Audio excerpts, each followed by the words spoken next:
the grandfather who kept granddaughter and great-granddaughter as wives. The most incestuous lineage of Western Virginia. This is not a sensational phrase, but a reality discovered in the isolated corners of the mountains Appalachian in 1967, when local authorities, following complaints from concerned neighbors, entered an isolated property in McDowell County, one of the most impoverished regions of the United States. The Blackwood family case remained one of the most disturbing records of consanguineous union in American modern history, hidden between deep valleys and dense forests. Family ownership was almost 2 hours from any urban center, with access to a dirt road that became impassable during the rigorous winter months. This geographical isolation was only the beginning of a much deeper separation between the Blackwood and the rest of American society. It was a cold October morning when local sheriff Robert Taller and 2 social workers arrived at the property after several complaints about strange-looking children who were rarely seen, except during the rare family visits to the small town of Welch to buy supplies, which they found challenged everything their minds could understand. The property consisted of a visibly deteriorated wooden house and 3 small cabins around. In total, 23 people lived in that space, a surprising number considering the modest size of the buildings. The patriarch was Jeremiah Blackwood, then 76 years old. When asked who were the people who lived there, their evasive answers raised the first suspicions. When I asked who that young woman was by her side, he answered without hesitation, "This is clear."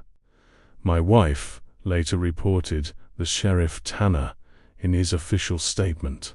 Only when we insisted on the investigation did we find that Clara was, in fact, her own granddaughter, born of the relationship between her son and her daughter. Subsequent investigations revealed that Jeremiah not only had a relationship with his granddaughter Clara, but also with Abigail, his great-granddaughter, born of the relationship between Clara and Jeremiah himself. The Blackwood family tree has become so intertwined that geneticists who later studied the case had to develop new models to properly represent relationships. Among the 23 inhabitants of that property, 17 had obvious physical deformities, severe strabismus, disproportionate limbs, extremely limited cognitive capacity, and a number of other rare medical conditions that, as experts would later explain, were direct consequences of generations of consanguineous crosses. Social workers noted that many of the younger children could barely form complete phrases, although some were between 10 and 15 years old. Many had an abnormal curvature of the spine and cast fingers, classic signs of genetic conditions resulting from the accumulation of harmful recessive genes. "The most disturbing," said Martha Collins, one of the social workers present. "It was not just the physical conditions, but the complete isolation system that Jeremiah had imposed. The children had never gone to school, had never received medical attention, and believed their way of life was the only possible."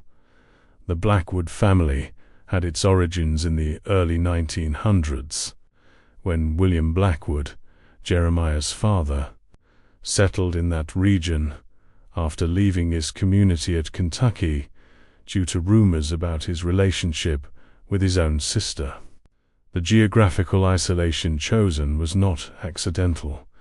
It was a protection against social and legal judgment.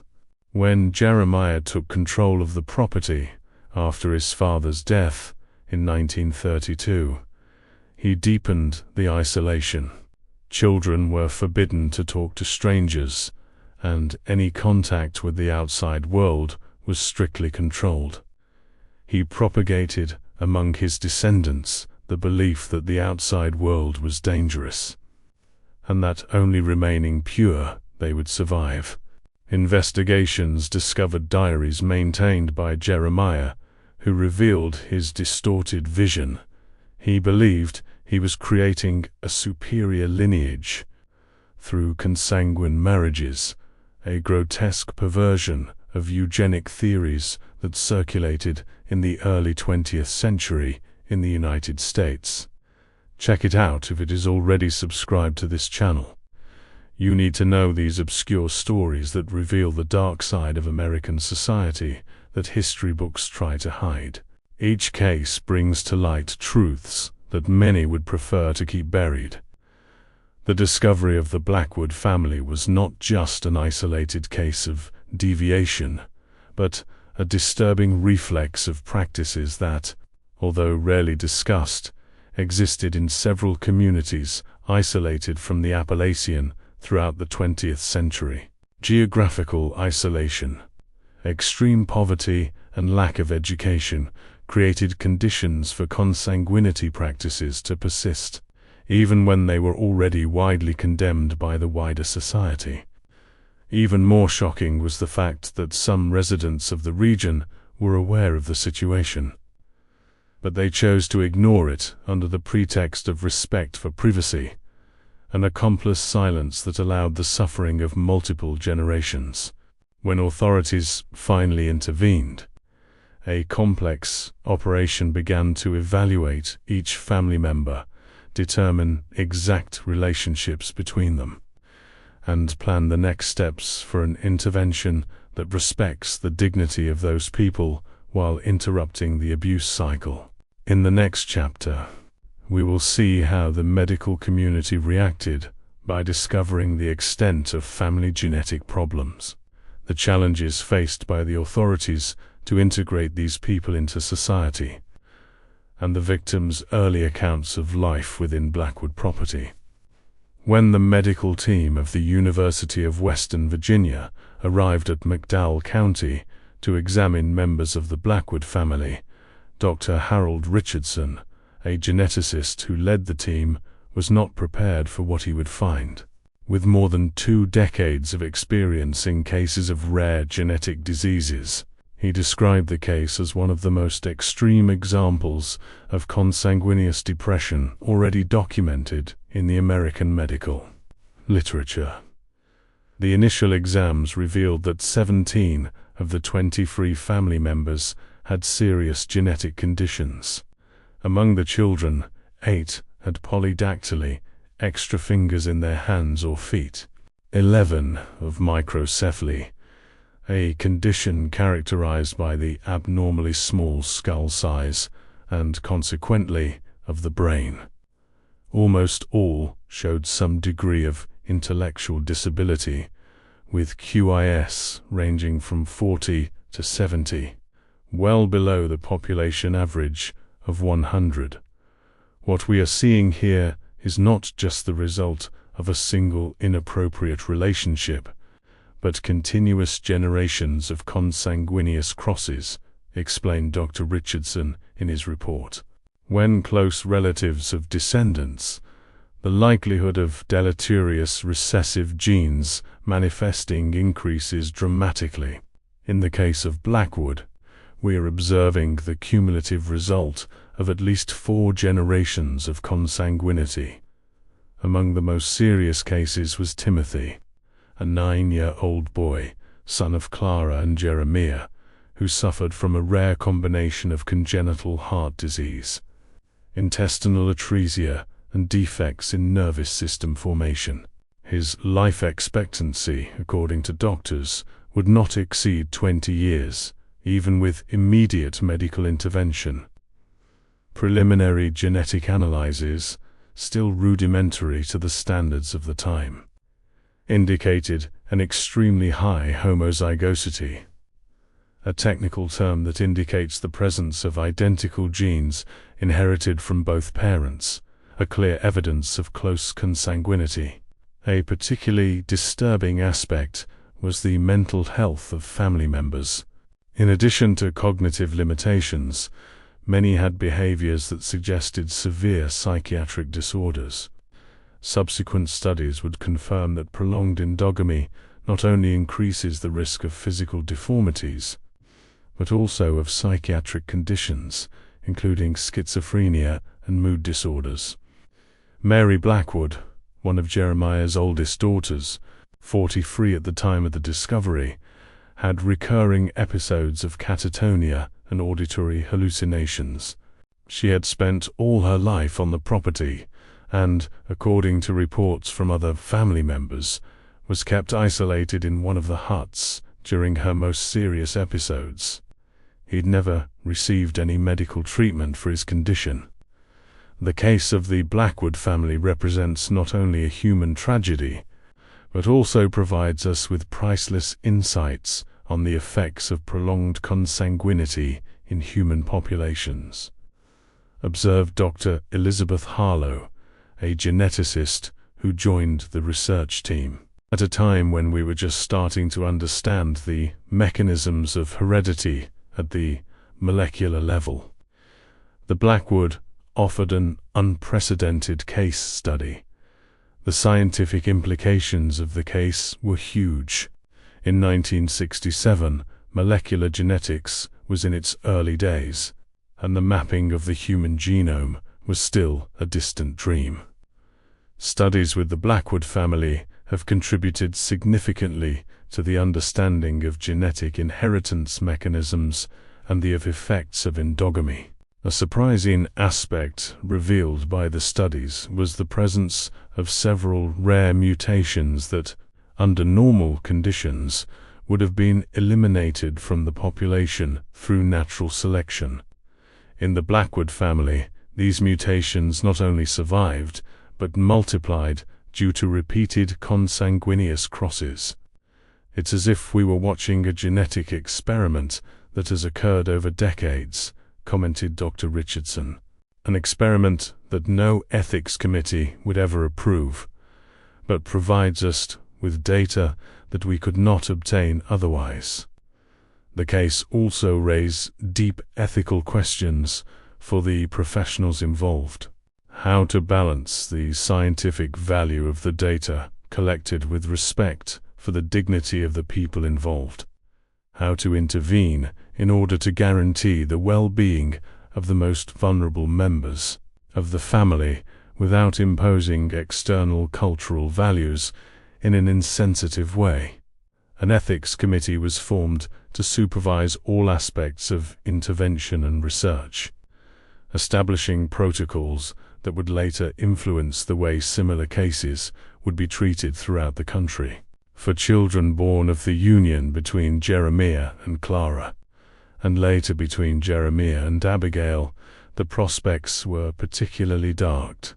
His problems were not only physical or mental, but also social and educational. None of them had received any form of formal education, and their social skills were severely limited by the isolation in which they lived. These children are not only victims of genetic conditions, but also of a social isolation imposed, noted Patricia Dawson, a social worker designated for the case. They grew up believing that their situation was normal, that the outside world was hostile, and that they were not entitled to a different life. The challenges of integration were huge. Younger children and adults would not only need intensive medical care, but also a gradual process of socialization and education. The older ones, deeply rooted in Jeremiah's belief system, resisted interventions and often expressed the desire to return to the isolation of property. Meanwhile, the local community reacted with a mixture of horror, compassion, and, in some cases, rejection. Some residents mobilized to offer help, while others expressed concern about the family's integration into the community. "It's not that we don't feel sorry for them," said a local resident who asked not to be identified. "But how can we explain to our children what happened? How can we include these people in our community knowing what they did?" Such reactions highlighted one of the most challenging aspects of the case. The need to balance the protection of victims with the accountability of perpetrators, especially in a context where the lines between victim and perpetrator were often blurred due to cognitive limitations and cultural isolation. In the next chapter, we will explore the legal and social aspects of the case, including the judgment of Jeremiah Blackwood and the challenges faced by the social assistance system by trying to find solutions to family members. It was only after months of therapy and gradual confidence construction that Blackwood family members began to share their experiences. Clara, then 32, was the first to break the silence in a session with psychologist Dr. Margaret Wilson, which specializes in trauma. Its report, recorded with permission and later transcribed to the records of the case, offers a disturbing view of life within the Blackwood property. "I never knew another life," began Clara, his almost inaudible voice. "Since I remember, Grandpa always said we were special, that the world outside would destroy us because they didn't understand our purity. When I started, to be with him, At 13, he said it was our duty to preserve the family lineage, which was what God wanted. Deep psychological conditioning was evident in each word. Clara had been created without any exposure to social norms outside that distorted microcosm.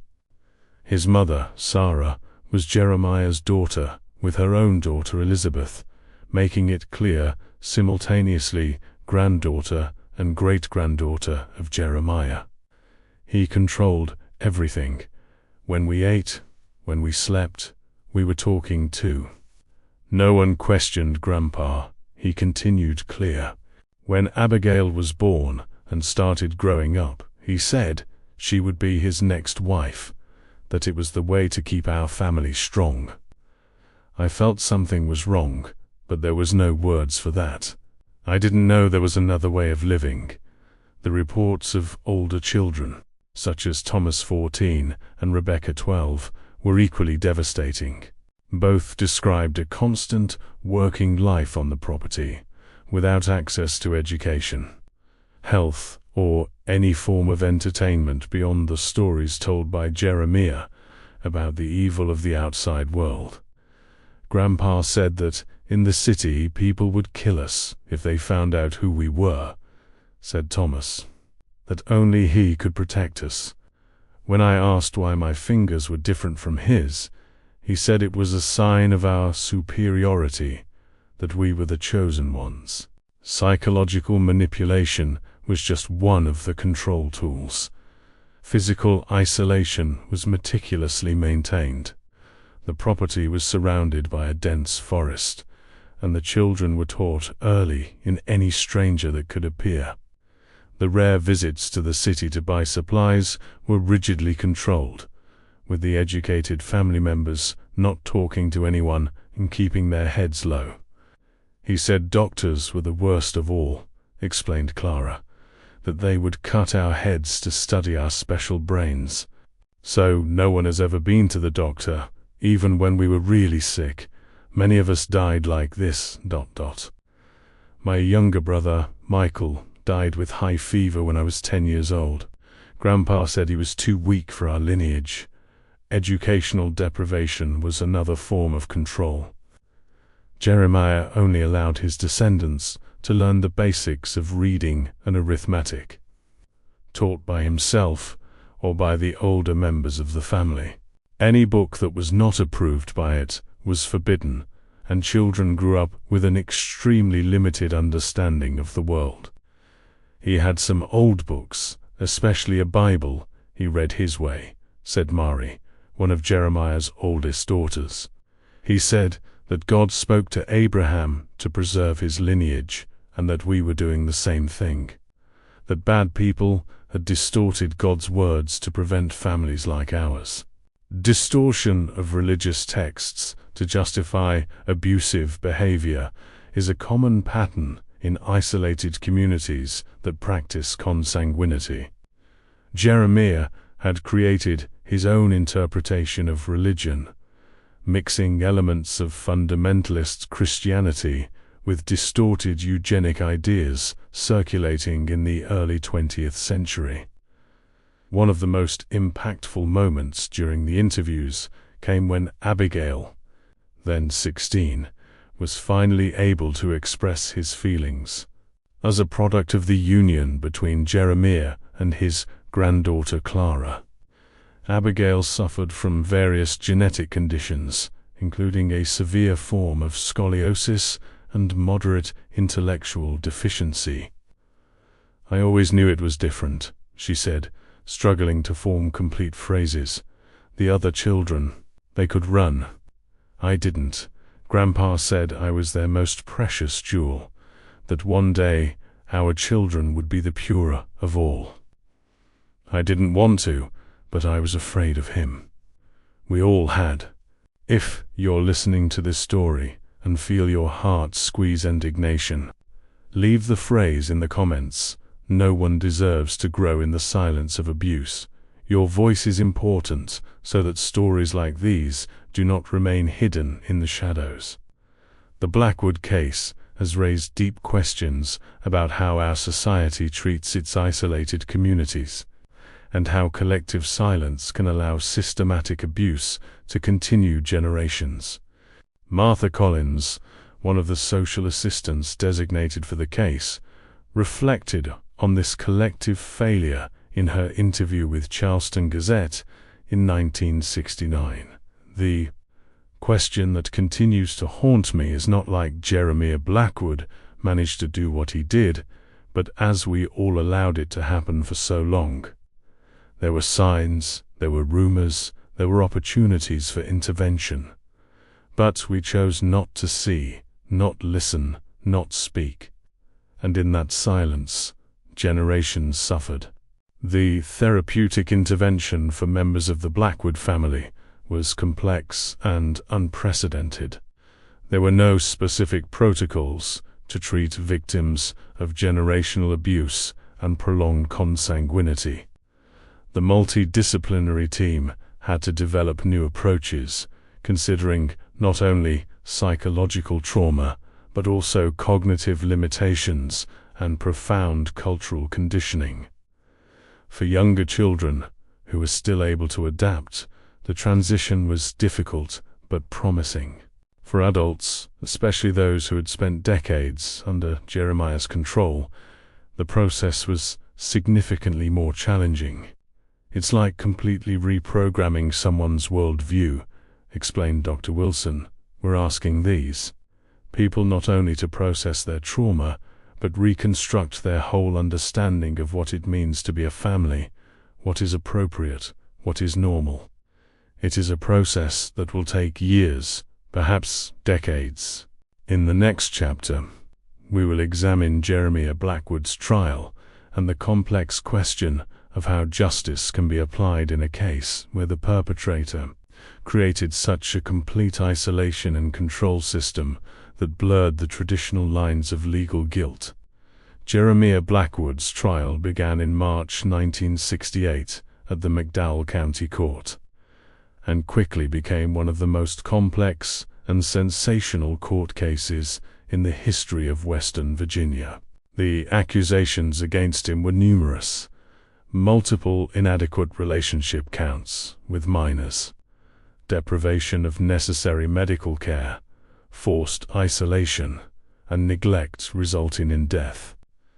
District Prosecutor William Hayes faced an unprecedented challenge: how to build a case against a man who had created his own isolated microcosm, where the rules and values of the widest society simply did not exist to its inhabitants. How to balance the need for justice with the understanding that Jeremiah, now 77, was he himself the product of generations of isolation and possibly bearer of cognitive limitations resulting from consanguinity. The defense, led by public lawyer Thomas Green, adopted a controversial strategy to argue that Jeremiah had no mental ability to understand the criminal nature of his actions. Preliminary psychological tests indicated that he had an IQ of approximately 65, classified as mild to moderate intellectual deficiency. My client lived his whole life within a value system transmitted by his own father, Green argued in his opening statement. He does not have the ability to distinguish between what his isolated community considered acceptable and what the broader society defines as a criminal. Condigning it would be how to judge someone from a completely alien culture by the standards of our own. This argument caused intense reactions in both the courtroom and the media coverage of the case. The Charleston Gazette newspaper has published an editorial condemning what it called dangerous moral relativism, arguing that some actions are so fundamentally wrong that they transcend cultural barriers. During the trial, the testimony of the experts became central. Anthropologists, psychologists, geneticists, and social workers were called to help the jury understand the complexity of the case. Dr. Richardson, the geneticist who had examined the family, explained how generations of consanguinity had affected not only physical health, but potentially also the cognitive capacity and moral development of Jeremiah and his descendants. We are facing a case where the accused is simultaneously perpetrating and victim, witnessed Dr. Wilson.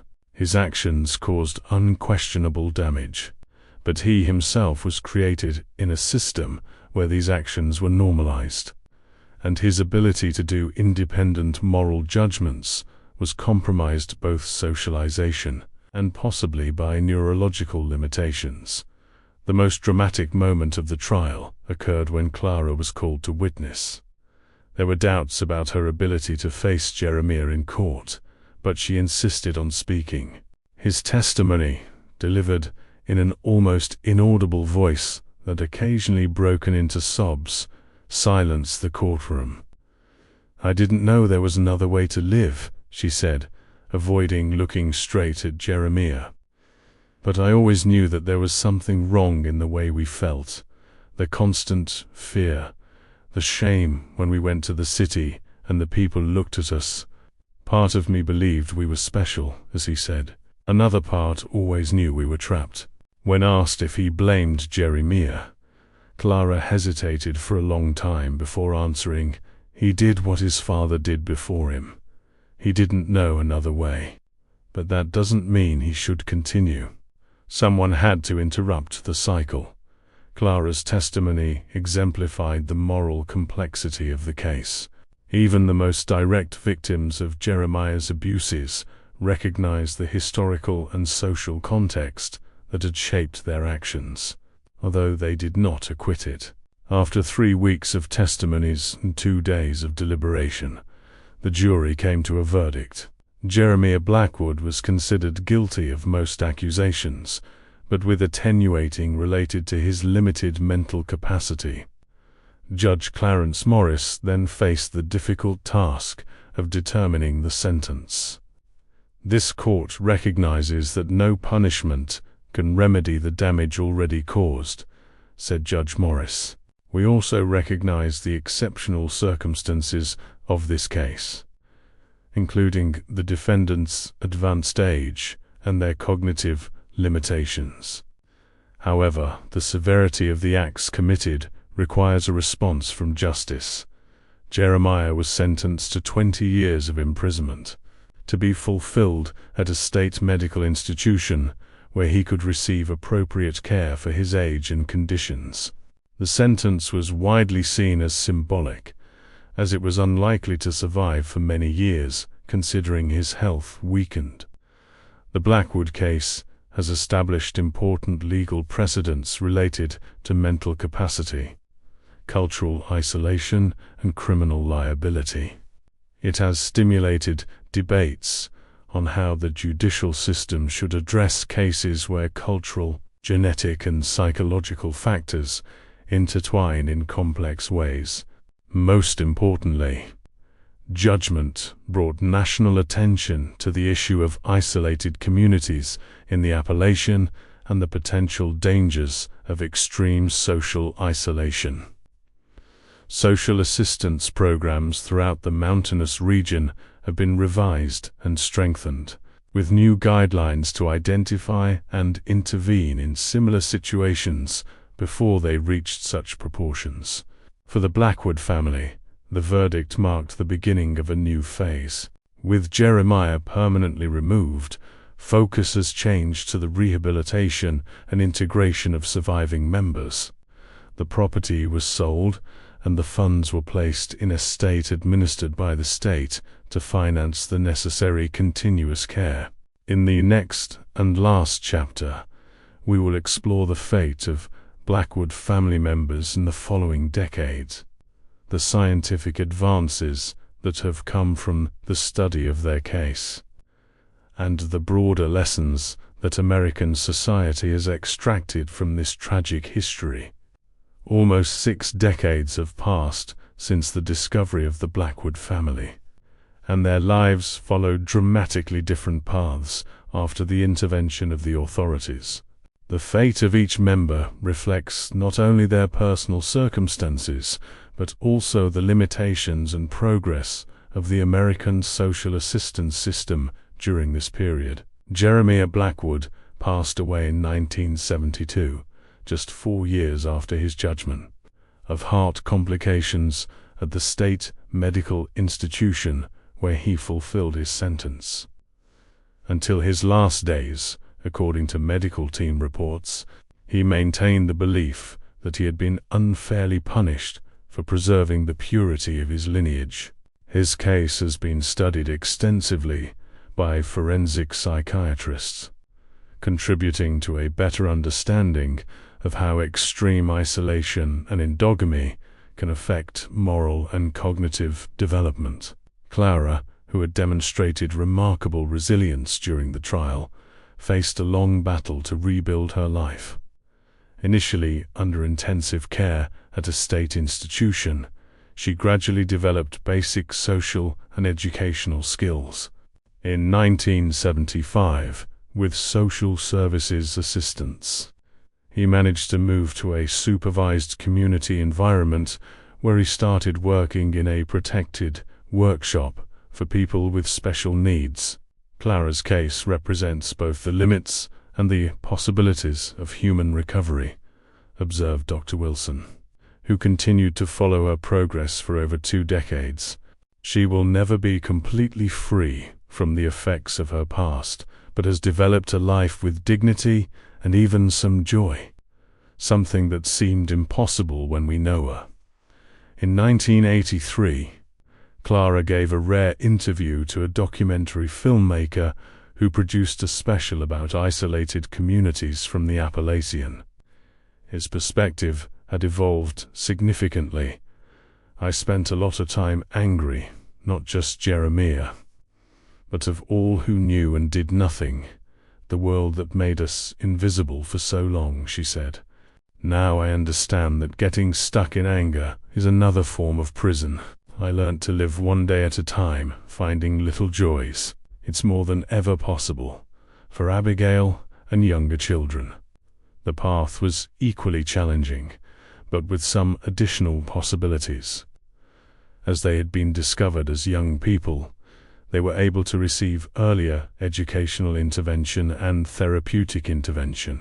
Abigail, who suffered from severe scoliosis, underwent multiple corrective surgeries funded by a special program created after national attention generated by the case. At age 20, she had completed an adapted educational program and began working as an assistant at an elderly care center. In a letter written for Dr. Wilson in 1989, she reflected on her journey. Sometimes I still have nightmares about the old house in the mountains. But when I wake up, I look out the window and see normal people living their lives, and I know I've found my place. I will never have the life I could have had if I had been born in different circumstances. But I have a life that is mine, and that is more than I ever dreamed possible. Long-term follow-up studies of Blackwood family members provided valuable insights for geneticists, psychologists, and social workers. From the 1980s, with the advancement of genetic analysis techniques, the researchers were able to more accurately identify the specific mutations that had accumulated along the generations of consanguinity. Dr. Lawrence Peterson, a geneticist at Johns Hopkins University, who studied collected samples from the Blackwood family in the 1990s, published an influential article in Science magazine detailing as certain rare recessive mutations had manifested themselves at extraordinary frequencies on family lineage. The Blackwood case remains one of the most clear examples of the effects of extreme homozymes on human populations, wrote Dr. Peterson. The analyses performed in the 1960s and 1970s were limited by the technologies available at the time. Today, we can precisely identify the genetic mechanisms involved, which allows us not only to better understand this specific case, but also to develop more effective interventions for rare genetic conditions in general. One of the most significant aspects of Blackwood legacy was its impact on social assistance and child protection policies. The case showed GR failures birds in the isolated communities monitoring system and led to significant reforms in the way government agencies approached families at risk. In 1974, partly in response to cases such as Blackwood, the U.S. Congress approved the Child Abuse Prevention and Treatment Law, Child Abuse Act, which established national standards for identification and intervention in cases of neglect and abuse. Extreme isolation has come to be recognized as a potential form of neglect requiring investigation. Before the Blackwood case, there was a significant reluctance to intervene in what was considered private family affairs, especially in isolated rural communities, explained Robert Tanner, the sheriff who participated in the initial discovery and later became an active defender of reforms in children's protection policies. The case has forced us to recognize that isolation can be a tool of abuse, and that family privacy cannot serve as a shield for severe damage practices. The broader social effects of the case were also significant. In the following decades to discovery, educational programs on the genetic risks of consanguinity were implemented in rural schools across the country, especially in traditionally isolated regions such as Appalachian. The initial media coverage of the case was often sensational, with headlines that dehumanize the family and reinforce stereotypes about rural communities of the Appalachian. However, more nuanced reports began to emerge, exploring the social, economic, and historical factors that contributed to the extreme isolation of families such as the Blackwood. In 1987, journalist Elizabeth Harper published The Silent Mountains, an investigative book that contextualized the Blackwood case within the widest history of economic abandonment and social isolation from Appalachian communities. The book argued that although Jeremiah's actions were undeniably abusive, the broader social system shared responsibility for allowing such a situation to persist for so long. The mountains of the Appalachian, with their deep valleys and isolated communities, have become a convenient place for America to forget, Harper wrote. When cases such as Blackwood emerge, there is horror and indignation, but rarely a recognition of how decades of institutional neglect and systematic impoverishment have created the conditions for such extreme isolation. 4 mental health professionals who worked directly with family members The case also offered valuable lessons on trauma and recovery. Dr. Wilson, in her retirement lecture at the University of Western Virginia in 1998, reflected on these lessons. What we have learned from the Blackwood family challenges our conventional understanding about human resilience. We have seen individuals who have suffered almost unimaginable deprivations develop capabilities for connection, adaptation, and even joy. It is not a simple story of overcoming. Many continue to face significant challenges. But it is a powerful memory that even in the more adverse circumstances, there is potential for growth and change. Thomas, one of the youngest children, who was only 14 years old when the family was discovered, perhaps represents the most remarkable example of adaptation. After years of special education and intensive care, he was able to overcome many of his initial limitations. In 1985, he completed a technical course in carpentry and eventually opened his own furniture restoration workshop, becoming a respected member of his community. In an interview with the local newspaper in 1992, he reflected on his journey. Carrying the name Blackwood was not easy. For a long time I tried to hide who I was, where it came from, but I realized that my story, however difficult, is part of who I am. Not all family members managed to adapt so well. Mary, who suffered from severe psychiatric conditions, has spent most of her adulthood in long-term care institutions with alternate periods of stability and crises. Some of the youngest members, who had the most serious intellectual deficiencies, remained in assisted care environments, unable to live independently. The history of the Blackwood is, in many ways, a window to an obscure chapter of American history, a reminder of the consequences of extreme isolation and social neglect.